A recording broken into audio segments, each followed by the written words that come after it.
10 сынып алгебра және анализ бастамалар пәні. Номер 4 сабақ.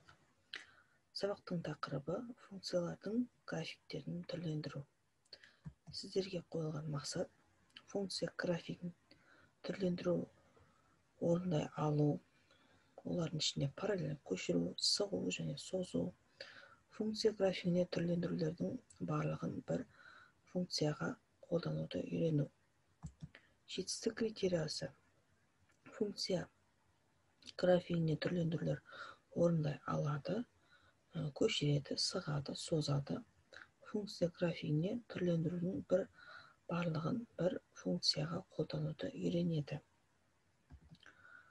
Жаңа тақырып: егер m нүктесінің абсцисиясы функцияның аргументі болса, ал ординатасы аргументінің берілген мәніндегі функцияның мәні болса, жазықтықта m, x, y нүктелерінің жиыны y-тен болады.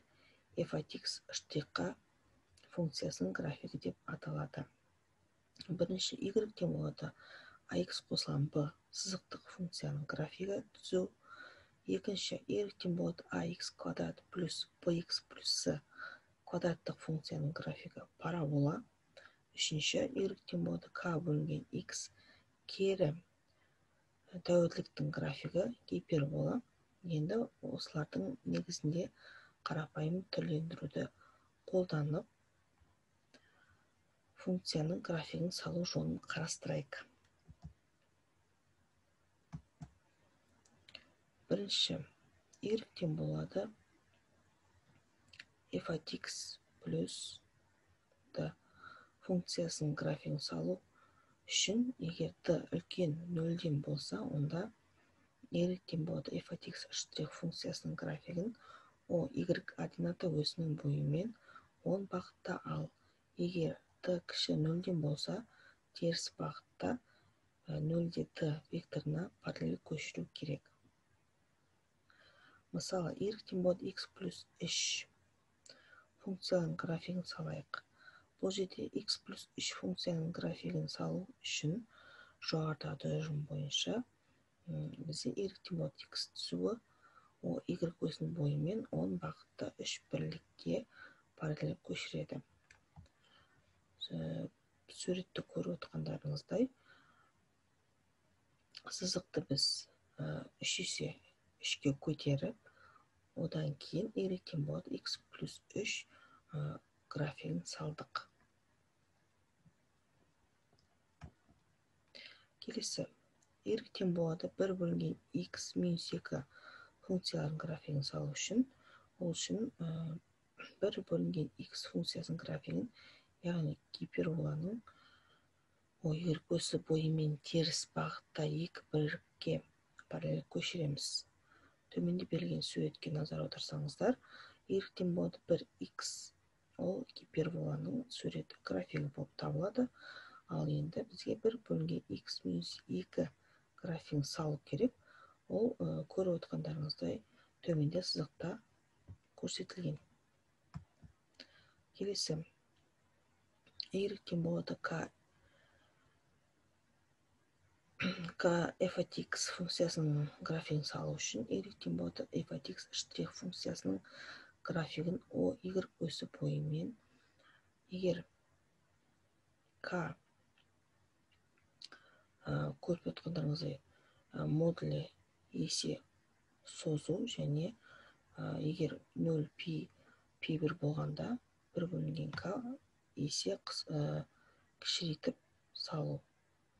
Мысалы, f от x-тен болады 3x болған жағдайда функцияның графигін салатын болсақ, функцияның графигін салу үшін y-тен болады x функциясының графигін y өзіне қарай 3 есе қысамыз. Сонда төменде берілген суретке қарасаңыздар, ол бізде тура центрден өтіп тұр. Келесі, y-тен болады 2-ден 1 x квадрат функциясының графигін салу үшін, y-тен болады x квадрат функциясының графигін абсцисса өзіне қарай 2 есе қысамыз.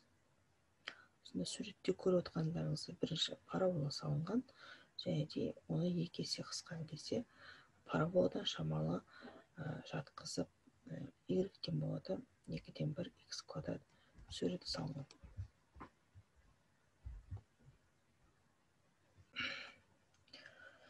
Келесі видеороликке назар аударайық.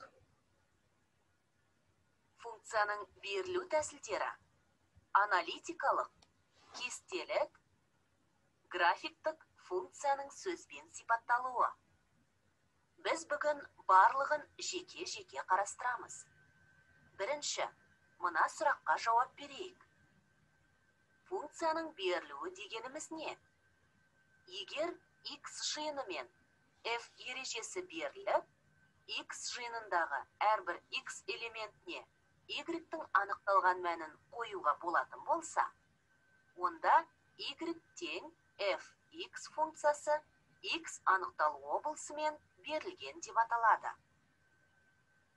Бірінші, функцияның аналитикалық берілу тәсілін қарастырайық. Функция формуламен беріледі. Екінші, кесте түрінде берілген функцияны қарастырайық.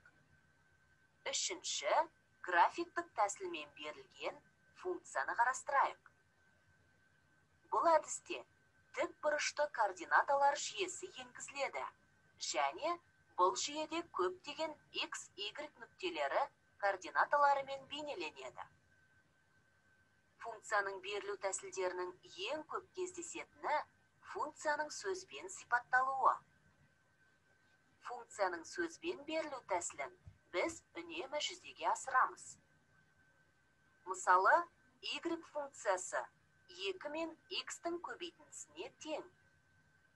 X аргументінің әрбір x нақты мәніне сәйкесінше оның 2 еселенген мәні қойылады.